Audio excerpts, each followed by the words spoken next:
역대하 19장 5절에서 7절까지 제가 봉독해 드립니다. 또 유다 온 나라의 견고한 성읍에 재판관을 세우되 성읍마다 있게 하고 재판관들에게 이르되 너희가 재판하는 것이 사람을 위하여 할 것인지 여호와를 위하여 할 것인지를 잘 살피라. 너희가 재판할 때 여호와께서 너희와 함께 하심이니라. 그런즉 너희는 여호와를 두려워하는 마음으로 삼가 행하라. 우리 하나님 여호와께서는 불의함도 없으시고 치우침도 없으시고 뇌물을 받는 일도 없으시니라 하니라. 아멘. 재판관을 세워서 성읍마다 있게 했다. 이렇게 지금 여호사밧에 계속하고 있는 개혁의 과업 속에서 재판관들을 세워서 제대로 하나님의 공의가 세워질 수 있게 하는 일들을 볼 수가 있습니다. 주님을 위해서 재판하면 재판할 때 여호와께서 너희와 함께 하십니다. 이게 임마누엘이라고 했죠. 임마누엘. 그래서 임마누엘 이사야서 7장 14절 어제 같이 보면서 아하스 왕이 그렇게 타락했어도 예수님 때문에 하나님께서는 살려주마 라고 말씀하시면서 처제가 잉태하여 아들을 낳을 것이요 그의 이름을 임마누엘이라 하리라. 그래서 임마누엘은 메시아 칭호다 라고 하는 말씀을 드렸어요. 그러니까 구구절이 이렇게 써 있어요. 임마누엘은 순 히브리어고 한국말로 하면 하나님께서 너희와 함께 하시겠다 이 말씀을 함께 하신다는 뜻이거든요. 그러니까 구약의 구구절절에 다 예수님에 관한 복음이 담겨 있더라 이거예요. 그런즉 너희는 여호와를 두려워하는 마음으로 삼가 행하라. 우리 하나님 여호와께서는 불의함도 없으시고 치우침도 없으시고 뇌물을 받는 일도 없으시니라 하니라. 하나님께서 하나님의 성품이 재판 가운데 나타나야 된다는 거예요. 하나님의 속성이 재판 가운데 판단 가운데 나타나야 되는 거예요. 우리가 왕 같은 제사장이잖아요. 판단력이 있어야 돼요. 누구와 같이요? 솔로몬과 같이 판단력이 있어야 돼요. 그 판단력을 가지고 있으려면 어떻게 돼요? 지혜가 필요하다 했죠. 호크마. 그 호크마 주석이라고 하는 그 호크마라고 하는 단어가 너무너무 중요하기 때문에 호크마라고 하는 하나의 타이틀 가지고 성경 전체를 주석해놓고 기독지하에서 그 주석의 이름을 호크마라고 했다니까요. 또 카리스라고 또 나와요. 카리스는 또 은혜예요. 네, 기쁨 이런 뜻이에요. 그러니까 너무너무 중요하기 때문에 그 호크마라고 하는 단어를 쓰거든요. 호크마가 어디에 있어요? 예수님 안에 있죠. 그 안에는 지혜와 지식의 모든 보화가 감춰져 있느니라. 골로새서에 써 있습니다. 지혜자 되시는 예수님이 함께 하실 때 판단력을 올바로 발휘할 수 있고 나도 분별할 수 있고 또한 영도 분별할 수 있다 라고 하는 것을 우리가 말씀을 통해서 직간접적으로 깨닫게 됩니다. 우리는 왕같은 제사장들이니까 하나님과 같은 성품이 재판하는 일들 가운데 반영이 되어야 된다고 말씀을 드렸어요. 우리 하나님 여호와께서는 불의함도 없으시다. 잘못이라든가 불법이 없으시다는 얘기예요. 불법이 없으시죠. 도덕적인 왜곡 현상도 없습니다. 우리 주님은. 그러니까 우리가 하나님의 말씀을 나의 이성에 맞추려고 하지 마시고 하나님의 말씀을 무조건 나의 삶에 맞추려고 몸부림쳐야 그것이 온전한 기도 생활이고 신앙생활이라니까요. 하나님 말씀에는 문제가 없어요. 항상 문제는 어디에 있느냐? 사람에게 있어요. 그래서 레위기 19장 15절에 보니까 너희는 재판할 때 불의를 행하지 말라. 재판할 때 불의를 행하지 말라. 하나님 섬기는 백성들 가운데서 하나님의 성품이 그대로 반영되어져야 한다는 얘기예요. 불의를 행하지 말고 가난한 자라고 해서 편을 들어주지도 말아요. 무조건 가난한 자 편이 아니라는 거예요. 가난한 사람들 중에서도요 못된 사람들이 꽤 됩니다. 그렇죠? 제가 볼 때는 가난한 동네가 범죄율이 더 높아요. 없으니까요. 그래서 가난은 어찌 보면 죄의 현상입니다. 죄가 들어옴을 통해서 가난이 나타났죠. 죄가 없을 때는 가난이라는 것은 예전 동성에 가난이 없었어요. 죄의 싹은 사망인데요. 이렇게 또 설교하면 또 오해의 소지가 있겠네요. 네. 원래 에덴 동산은 가난한 것이 아닙니다. 죄 짓고 내쫓김을 당하니까 가난이 오고 있는 거죠. 비참함이 찾아오고 재판이 있는 것입니다. 가난한 자의 편을 들지 말며 세력 있는 자라고 두둔하지 말고 공의로 사람을 재판하라. 사람은 어쩔 수 없이 팔이 안으로 이렇게 굽잖아요. 그죠? 이것도 조심하라는 얘기예요. 항상 조심하라. 그냥 내 편이면 무조건 잘했던 못했던 그냥 내 편이고 그렇게 하면 안 된다는 거예요. 너는 네 백성 중에 돌아다니며 사람을 비방하지 말며 내 이웃의 피를 흘려 이익을 도모하지 말라. 나는 여호와이니라. 기업들을 하나의 기업을 죽이는데요. 아주 우습게 죽여버립니다. 제가 이렇게 보니까요. 업체들 협력업체들 서로가 일을 따오려고 말이죠. 뇌물을 쓰는 거 보면요. 대단합니다. 향응, 성접대, 법관에게도 그러한 모임 있지 않아요? 절대 그런 것이 있어서는 안 된다는 거예요. 또 레위기 19장 35절에 보니까 너희는 재판할 때나 또 길이나 무게나 양을 잴 때 불의를 행하지 말라. 상도덕을 무너뜨려서는 안 된다는 거예요. 상도덕도. 대표적인 거짓말, 장사꾼이 손해보고 판다는 것도 거짓말이라고 하잖아요. 상도덕이 무너지면 안 돼요. 요새 또 계속해서 방송에 나는 뭐 SPC인가 뭐 파리바게트인가 뭐 해가지고 사람 한 사람 죽어가지고 사과하고 어제는 뭐 1,000억에 뭐 무엇을 내놓으면서 머리 숙이는 걸 제가 봤는데요. 관리 잘 한다는 거예요. 지금은요 윤리 경영이 통하는 시대죠. 윤리가 없는 경영은 이게 사람들이 인정하지 않아요.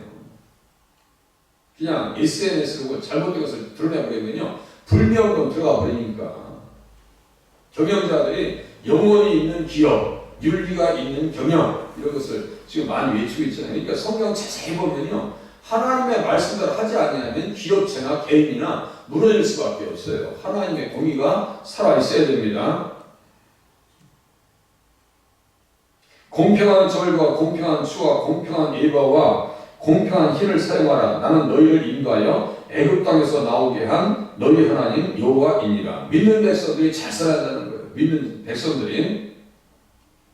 신명기 32장에 보니까 4절에요. 그는 반석이시니 그가 하신 일이 완전하고 그의 모든 길이 정의롭고 진실하고 거짓이 없으신 하나님이시니 공의로우시고 바르시도다. 하나님 닮아가는 그러한 삶, 분별력 있는 삶을 살으라고 말씀하십니다. 또 본문에 보니까 우리 주님은 뭐가 없으세요? 없으신 것만 안 하면 돼요. 예? 치우침도 없고 이 치우침만 없으면 돼요. 재판할 때 우리가 살아갈 때 판단이 있을 때 치우쳐서는 안 된다는 얘기예요. 편파적인 판정. 축구하는데 얼마나 많아요. 편파 판정. 미국에 가보세요. 한국 축구 선수들 말이죠. 편파 판정 때문에 많이 우리가 보는 사람도 그 편파하는 줄 알아요. 편파 하지 말라. 치우침이 없다. 주님이 없는 것 안 하면 된다고요. 그게 하나님의 공의를 세우는 일입니다. 또 뭐예요? 세 번째 보니까 뇌물을 받는 일도 없으십니다. 재판할 때, 사업할 때 뇌물도 통해서도 안 되고요. 내가 잘하기 위해서 뇌물을 갖다 바쳐도 안 되는 거예요.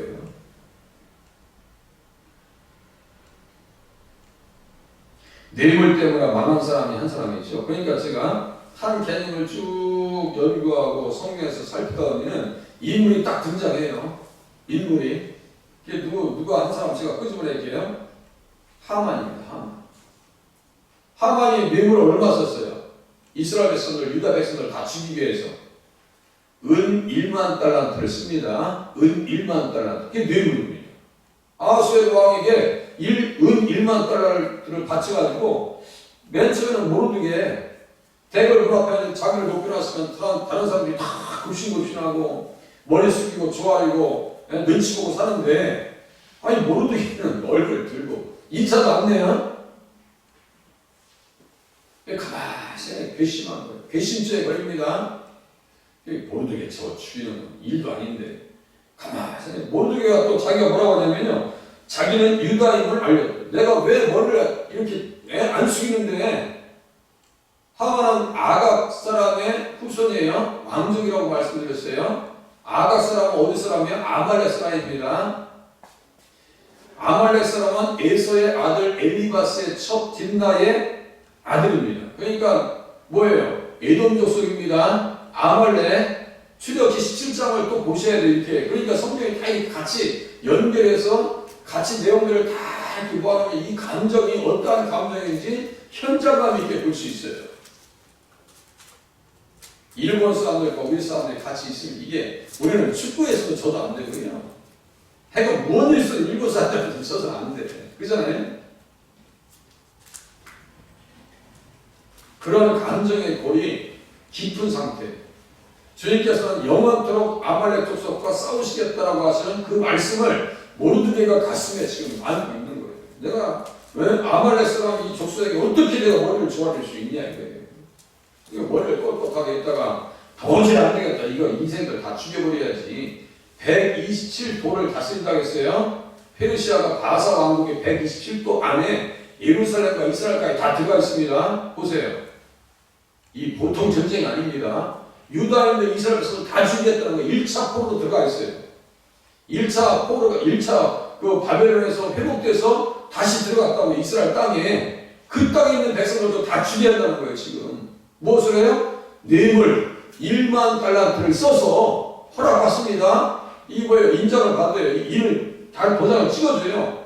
그래서 날짜를 잡습니다. 부르를 뽑아요. 그래서 부르의 복수형이 불임입니다. 불임. 그래서 불임절 들어보셨죠? 불임절 지금도 지킵니다.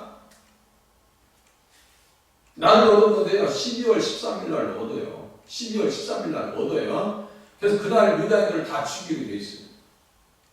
그때 대응한 방법은 뭐예요? 기도입니다. 죽으면 죽으리이다. 기도가 얼마나 중요한지 아시겠죠? 기도는 악을 선하게 만듭니다. 예수님이 겟세마네 동산에서 기도하셨어요. 십자가의 악을 선으로 바꾸셨습니다. 기도예요. 기도밖에 없어요. 무작정 하나님 앞에 살려달라고 기도하셔야 한다니까요. 그렇게 어떻게 하셔야 돼요? 나를 바꿔달라고 기도하시고 내 인생을 바꿔달라고 기도하셔야 되고 어떻게 바꿔달라고요? 팔자 고쳐달라고 기도하는 게 아니에요. 예수님 닮게 해달라고 기도하셔야 맞습니다. 예수 닮게 해달라고. 그래야 내 속에 잘못된 것을 자꾸 무너뜨릴 수 있어요.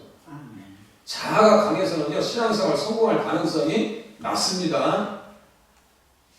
나는 내 스타일대로 사는 건데, 나는 성격이 원래 이런데, 제가 서울에 큰 교회 다니다 보면 어떤 장로님 그런 분이 있었어요. 나는 원래 성격이 이래요. 그래서 다혈질이야, 뭐, 당뇨하면서도 뭐 그러고. 그 양반 오면 한건 시끄럽다, 이거야. 네. 그거 그렇게 신앙생활 하면 안 돼요. 네. 목사님처럼 성격이 원래 이러니까요, 이해하세요. 이거 많이 안 되는 거예요. 어떻게 부끄럽지도 않아요. 아니, 자꾸 바꿔야 된다고요. 쌓아나온 성격이 바꿔야 되고, 온유한 성격으로 바꿔줘야 되고, 제가 박영문 장로님 말씀드렸지, 소천했지만, 그건 정말 깡패 중에 깡패예요. 인상도 아주 보기 싫어. 그런데 나중에 간증하다 보니까 얼굴에 얼마나 그냥 귀여움이 있는지, 꼭 매일 방맨 그 꼬마들 있죠? 그래가지고 갱쟁이처럼 얼굴이 그냥 귀엽고 그냥 이쁜 그 모습 있잖아. 영적으로 그 이쁜 모습 그렇게 바뀌더라는 말이에요. 사나운 인상이 지혜로 말미암아 바뀐다고 성경에 써 있어요. 지혜자 되시는 예수님 만나면 인상도 바뀌고 이 행동하는 모습도 바뀌어요. 그렇게 바뀌어져야 되는 거예요. 모르드게가 그랬어요. 아니, 민족적 자존심, 영적 자존심 때문에 굽히지 않아요. 일반 딸한테 뇌물 씁니다. 그래서 모르드게를 죽이려고 높이 24규빗 되는 나무를 해놓고 그날 가서 모르드게 죽이려고 구했다가 자기가 거기에 달리는 거예요. 거기에 달리고 뿐만 아니고 자기 자식들이 그대로 죽임을 당하는데 여기 성경책에 자기 자식들 이름이 다 써 있습니다. 한번 보실래요? 에스더서. 내용을 잘못 썼다가는 인생 망칩니다. 역대 상하 지금 써있죠? 느헤미야 에스더입니다. 쭉 그대로 뒤에 두 번만 넘기시면 돼요. 에스더, 역대 상하, 느헤미야, 에스가 느헤미야, 에스더. 멀리 가시면 안 돼요. 에스더 9장. 성경 절대 조금 보는 게 아닙니다. 몇 절 본다고 반복한다고 또 그 반복한다고 하지 마세요. 다 지금 들어가는 겁니다. 에스더서 9장 보세요. 9장 아달월 곧 12째 달 13일 이게 이제 자기들이 부르고 뽑은 날이에요. 그죠? 뽑은 날이에요. 왕의 어명을 시행하게 된 날이라 유다인의 대적들이 그들을 제거하기를 바랐더니 유다인이 도리어 자기들을 미워한 자들을 제거하게 된 그날에 자기들 제삿날 잡은 거예요. 그게 그죠? 제삿날 된 거예요. 유다인의 아하수에로 왕의 각 지방 각 읍에 모여 자기들을 해보자 한 자를 죽이려 하니 모든 민족이 그들을 두려워하여 능히 막을 자가 없고 각 지방 모든 지방관과 대신들과 총독들과 왕의 사물을 보는 자들이 모르드게를 두려워함으로 다 유다인을 도우니 모르드게가 왕궁에서 존귀하여 점점 창대하여 이 사람 모르드게의 명성이 각 지방에 퍼지더라. 유다인이 칼로 도륙하고 진멸하고 7절 보세요. 이게 하만의 10아들 이름입니다. 바산다다, 달본, 아스바다, 고라다, 아달리아, 아리다다, 바마스다, 아리세, 아리데, 외사다, 함무다다의 손자요 유다인의 대적 하만의 10아들 써있죠? 이렇게 성경이 비참해. 이 사람들 어디에 달려있어요? 나무에 달립니다. 이 사람들 죽임을 당합니다. 이 사람들 다. 그러니까요 뇌물 쓰면 이렇게 되는 거예요. 13절 써있네요. 10아들의 시체를 나무에 매달게 하소서. 나무에 달린 자는 저주받은 거죠. 뇌물 쓰는 사람은 저주받습니다.